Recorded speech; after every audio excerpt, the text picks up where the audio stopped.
Okay, good evening guys. Not good evening. Good morning, yeah, I think. Good time. Good afternoon, yeah. Good time of the day. Good time of the day, yeah. Okay, so yeah, everybody. So we have a special segment here, a day with a foreigner. So today we have a special guest from Syria. His name is Sam. Hello. Hi, Sam. Okay, so we will explore about his experience in Bali and how Bali compares to his country and how he will tell us about his story from Bali. Because how long have you lived here? Around 3 years. Around 3 years, yeah. So he has a lot of experience. Yeah, that's from enough. Foreigner perspective, yeah. Okay. So for the first question, my friend Ade will ask you about what do she wants to know about you. Sure. Okay. Sure. Let's go. Hello. I want to ask you about what was your first impression when you arrived in Bali? Let me try to remember. So we arrived. We were super excited, and we were not expecting that much traditional culture. We knew that Bali is a very traditional place, but starting from the airport, it was amazing how the culture was like implemented everywhere, and that was like something very, very exciting for us. That we are like entering some kind of a new dimension. You know, we're not used to this. These kind of traditional visuals does not exist in the world nowadays. Everything is modernized and in different ways.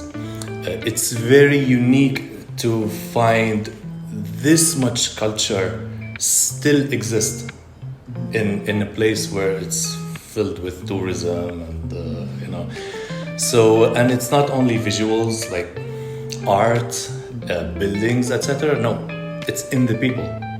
It's the people of Bali still follow their traditions, their ancestors' traditions, which is very beautiful. And we really love that. And we still do. Okay, are you here for vacation, work, or another reason? We came to invest in Bali.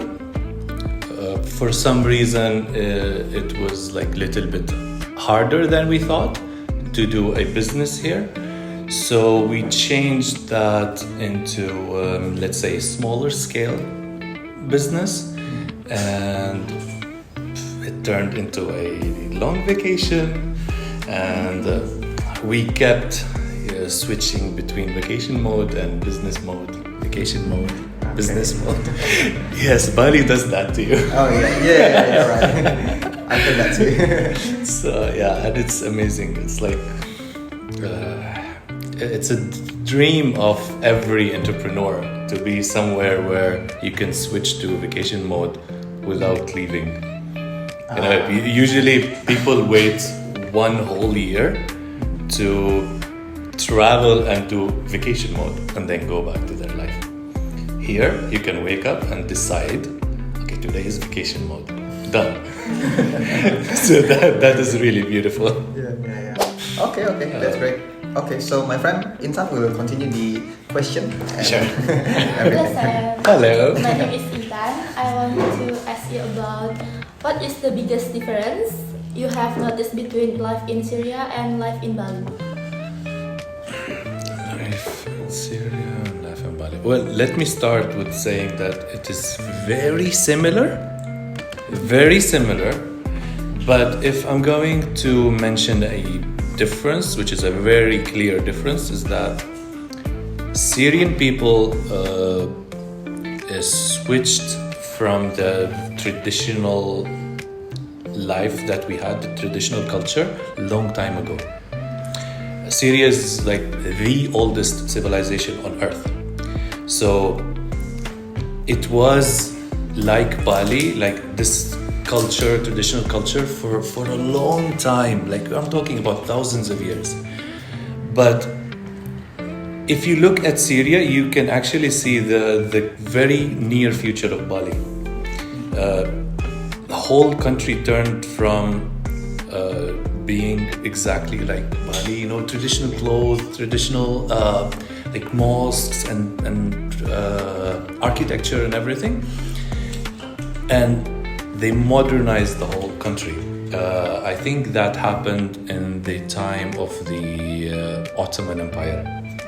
When Syria was a part of the Ottoman Empire, it was modernized in all aspects.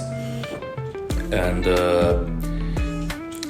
you can somehow do a study on what does this. Okay, next, what's the difference in how people from Syria and Bali from work, social life, and or anything else? Sorry, I didn't really get the question. Can you please repeat? Okay, what are the difference in how people from Syria and Bali from work, social life, or anything else?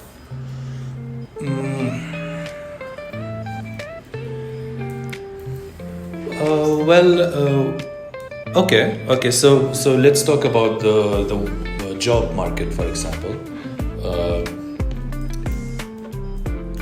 It's very different.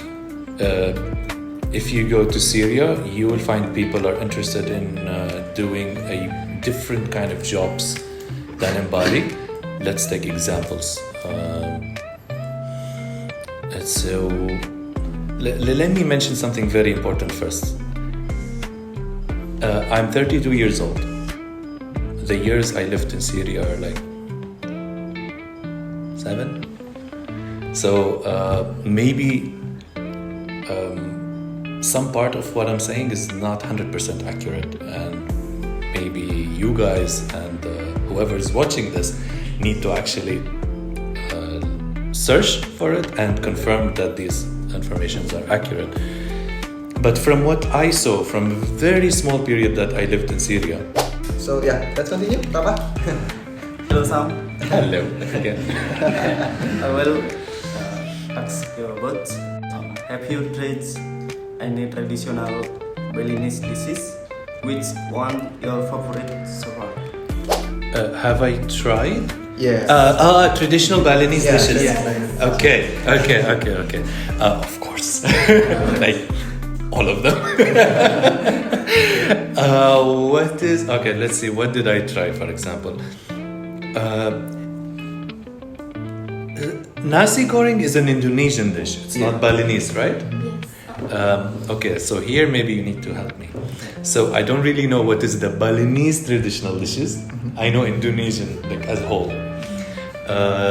For example, what is the most famous Balinese dish? This is lava. Yes, I know. yeah, of course, yeah. No, but like as a main dish, what is considered Balinese?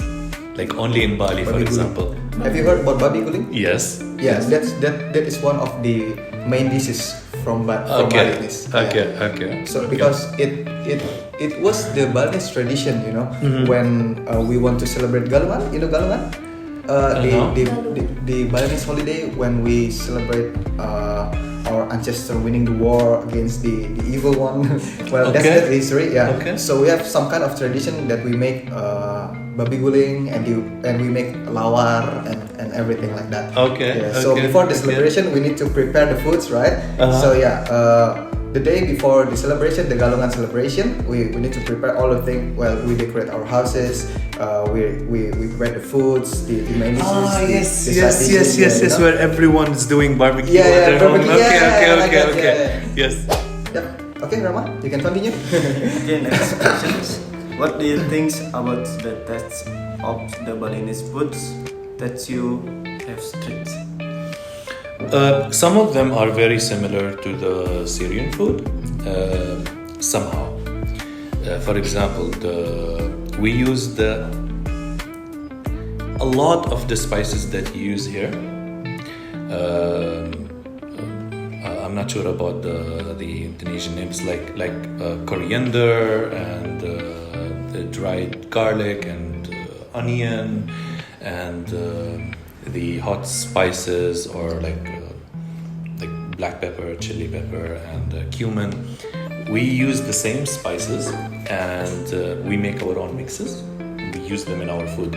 So some foodie, like for example, some places who make nasi goreng, when we taste it, it kind of tastes like our food, even though we don't make the rice this way, and we have a different kind of rice in Syria, but the taste is very similar to what we do. So we really liked the Indonesian food in general, and we really like how each region they have their own kind of dishes, and every warung has a different taste. We loved all the curries here. I lived in Pakistan for 10 years, so I'm very familiar with like Asian food, like Pakistani food, Indian food, South Asian food, and maybe the closest thing to my heart here is the peanut sauce. Okay, so what is your favorite activity in Bali? Back to that. Yeah. You told me 3, right? So Yeah. So it's a mix between things I wanted to do since I was a child, Okay. and things I discovered here. One thing is just sitting by the beach, because I was living on the coast my whole life, and the beach was always a part of my life in many ways, but the most important one is that I go to the beach to relieve my stress. Just like And it's very common, yeah. It's very common element, and it grounds me. It's amazing.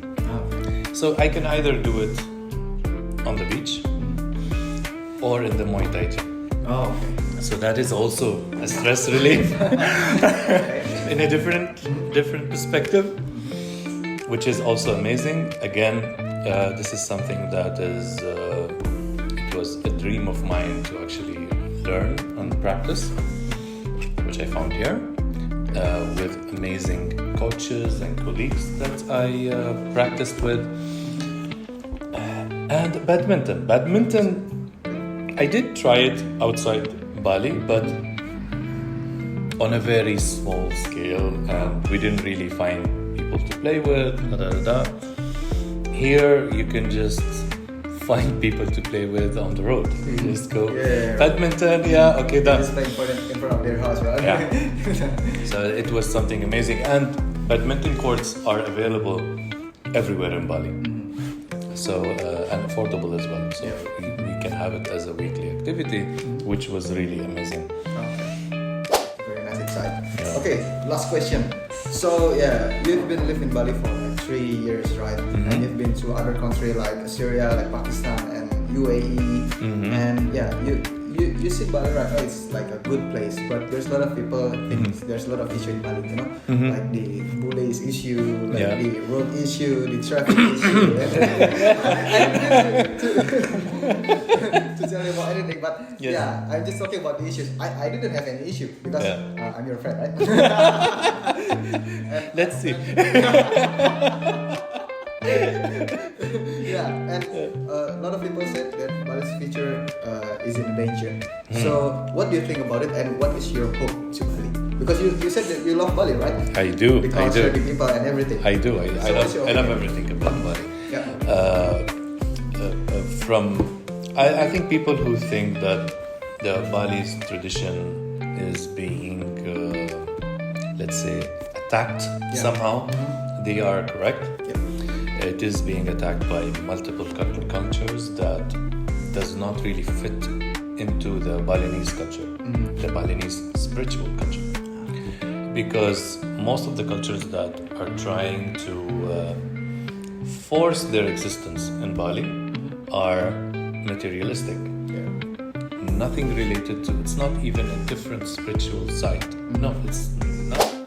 Okay, it's a very good insight from our friend Sam. Okay, so that is all, guys. So that was our segment, A Day with a Foreigner. We hope you gain a new insight and enjoy the story that shared today. Okay, thank you for watching, and bye bye. See you on the next video.